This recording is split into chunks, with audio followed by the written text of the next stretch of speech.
Out of nowhere, she gets a knock on the door. When my mom opens up the door, the gentleman on the other end, he hands my mom these legal documents. She starts flipping through the pages, and then she realizes that the property is going to foreclosure. She picks up the phone and she calls them up.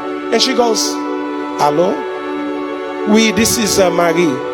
Yes, I received the papers in the mail. It says that the property is going to foreclosure. But I don't understand. Every month I pay the landlord on time. Every month I pay him. I don't understand why the property is going to foreclosure."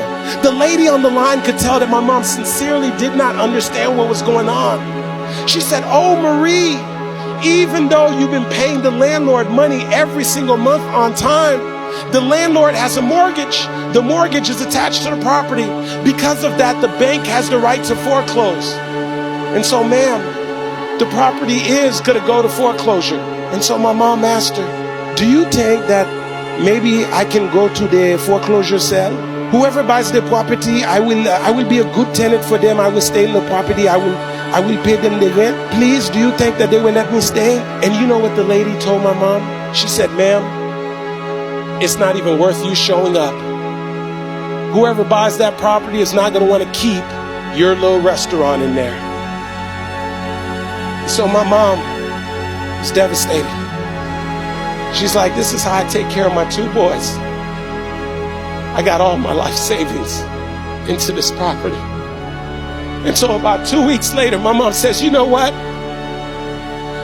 I know that sometimes you don't just have to listen to what people tell you." My mom shows up to the foreclosure sale. She's expecting a room full of investors, but to her surprise, there's only two people there: the auctioneer and the representative from the bank. Now, before my mom could realize what's going on, the auctioneer steps up to the podium. He says, "Ladies and gentlemen, we're about to start the bidding process on 540 West Atlantic Avenue. If you're here to bid on the property, please raise your hand." And so naturally, the representative from the bank is standing over here. She raises her hand. My mom, who had no intentions on bidding on the property, doesn't even know how this thing works. My mom decided to take an act of faith and raise her hand. The auctioneer said, "Very well, we're going to start the bidding process at 30,000. Can I get a 30,000? The representative from the bank is standing here, says 30,000. My mom's still in the game. No money. 35,000. It gets over here to the bankers. That banker says 36,000. This goes on and on. Now they're in the 40s. Now they're in the 50s. Now they're in the 60s. Now they're in the 70s. It gets over here to the bankers. That banker says 76,000. Now my mom's like, "I might as well have some fun. I don't have any money anyway. We must be playing with some Monopoly money." And so my mom, attitude and all, my mom goes, 76,500. The representative from the bank is standing here with a clip pad. She picks up the clip pad and she says nothing. The auctioneer's got to keep the process going. He goes 76,500 going once, no answer. He goes 76,500 going twice, no answer. He goes 76,500 sold to who? My mom, the woman who had no intentions on bidding on the property. And so my mom is excited she won the bid. And then she's like, "Wait a second, I actually have to have the money." And so they told her, "You got 30 days to come up with the money." And so my mom would go home. She'd pull out a notepad and she'd start writing down the names of all of her friends and all of her family members, one by one. And she would call them up and tell them the story. Some would lend her 1,000.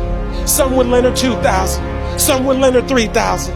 Some lend her 4,000. Some lend her 5,000. And she's 3 days away. And she's still $30,000 short. My mom's thinking, maybe this isn't meant to be. And then her telephone rings. And it's her friend Yvonne's. And when her friend calls her up, my mom says, "Yvonne, no, it's too late. I have 3 days. I still need $30,000. Yvonne said, "No, Marie, listen. I know you've been calling us. But me and my husband, we've been saving up money to buy a house. We heard you call us. We heard the voicemails. Right now, we've saved up $30,000. We prayed about it. We talked about it. And we want to lend you the $30,000. So my mom would go and get the money from Yvonne's and all of her friends and all of her family members. And she would drive over to the bank and get a cashier's check. She would get back in the car, drive up to Palm Beach, look at that big, thick cashier's window with the little hole at the bottom. My mom would probably take that cashier's check and slide it through the little hole. And that day, my mom went from being the tenant to being the landlord, all because she was willing to show up. And so here's what I say to you. There are going to be times that you're going to be wondering, why should I keep showing up and working my business? Why should I keep picking up the phones and making the phone calls? Why should I keep fighting for my goals and fighting for my dreams? And what I want to remind you is that you got to show up for your life regardless of the circumstances. You got to show up in spite of the naysayers. You got to show up in spite of the conversation going on in your mind. You got to show up for your life.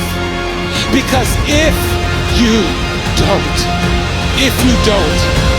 nobody else will.